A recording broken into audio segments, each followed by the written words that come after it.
In 2016, my friend and I decided to visit Mexico for the first time. We were both only 22 years old and we were working at the same 7-Eleven. We didn't make much money, so we wanted the short trip that was relatively cheap. We lived in San Diego, so we didn't even have to buy plane tickets. If you're from California, I'm pretty sure you know how easy it is to just walk across the border into Mexico. We booked an Airbnb and we were surprised how cheap it was. Around 4:30 p.m., we arrived to our Airbnb, changed our clothes, and decided to get something to eat. As we were walking down the streets, we saw tons of restaurants with some amazing smelling food. We got some burritos, did some shopping, then took everything we bought back to the Airbnb. It was time to explore the nightlife. We started heading downtown and explored most of the clubs. We had a really good time. Then the last place we went to was a strip club. When we were done, it was around 2:30 in the morning. We wanted to call it a day and start heading home. There wasn't a single taxi outside the club. We waited about 20 minutes for a ride, but when no one responded, we decided to start walking towards our Airbnb.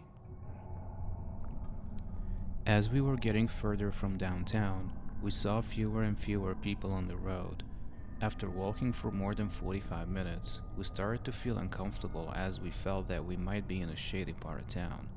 There were no noises other than our footsteps and an occasionally shady-looking car passing by. The area looked super sketchy and I felt like we might be attacked at any second. As we were walking, we noticed a little shop in the distance. It was barely lit, but as we got closer, we saw that it was a burger place. My friend and I thought maybe we should get some food and chill until 5-6 in the morning before continuing to the Airbnb. This burger place was very small. There were only 2 tables inside and it really didn't make us feel safe, especially since it was so dirty. No one was behind the counter, so we weren't even sure how to order. We waited a few minutes, then a very skinny old woman came out and asked us what we need.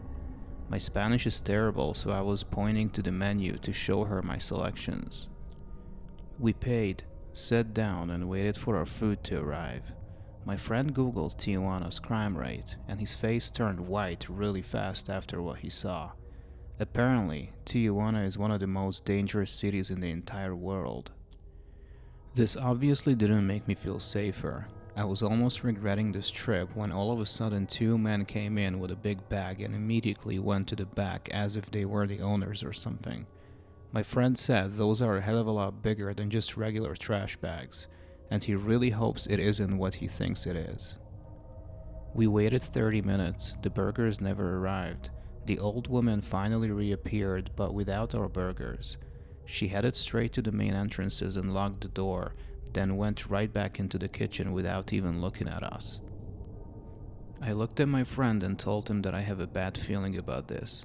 We were alone in the small restaurant and a slow feeling of apprehension started to creep over us. I told my friend that we should make a run for it. We decided to pretend to go to the bathroom as quietly as possible as it was about 5 feet away from us anyways.